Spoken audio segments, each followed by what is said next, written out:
Walang kaibigan para kay Carl Tamayo kahit si Justin Gutang nakatikim ng brasuhan sa Gilas Pilipinas forward na si Carl Tamayo. Na bad trip pa ang head coach ng kalaban sa ginawa ni Carl. Solid mga idol ang suporta ng mga Koreano at Koreana sa ating mga kababayan. Defending champion sa KBL versus Seoul Samsung Thunders, Battle of Rank 1 and 9 dito sa ongoing season ng Basketball League sa Korea.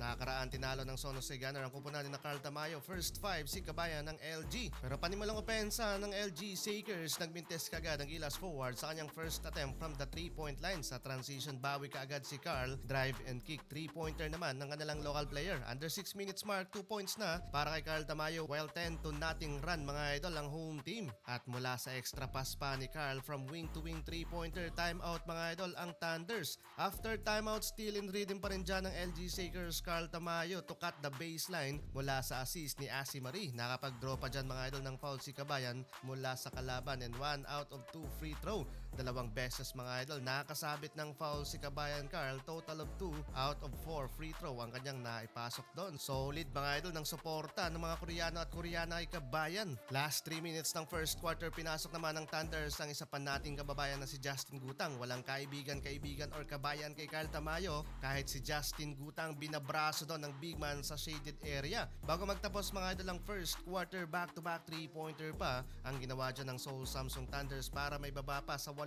puntos mula sa 12 points lead kanina ng LG. 12:30 sa pagtatapos ng first quarter. Agresibo pa rin mga idol sa pagpasok ng second quarter. Etong si Justin Gutang, 4 straight points. Fearless mga idol, pinagpaglang doon ng depensa ng local player ng LG. Pero mas mainit ang panimula ng home team, 5-0 counter run para maibalik sa double digit ang kanilang kalamangan dito sa laban. Pero maganda mga idol ang pinapakita ni Gutang to cut the baseline, 6 points with perfect 3 of 3 field goals so far coming from the bench. Under 4 minutes mark, ibinalik sa laban si Carl Tamayo na may 13 points lead ang LG Sakers. Bakas naman ang frustration sa mukha ng head coach ng kalaban na bad trip mga idol sa ginawa ni Carl. Parang sinaniban ni SGA kumakasabit ng foul. 12 points lead mga idol ang LG Sakers, 58-46 end of first half. Medyo frustrated pa si Carl Tamayo sa kanyang 6 points shooting 2 of 7 mula sa field. Second half tayo mga idol, Kayod Marino sa low post. Etong si Justin Gutang with a floater jumper. Biglang naging agresibo mapopensa at depensa ang visiting team.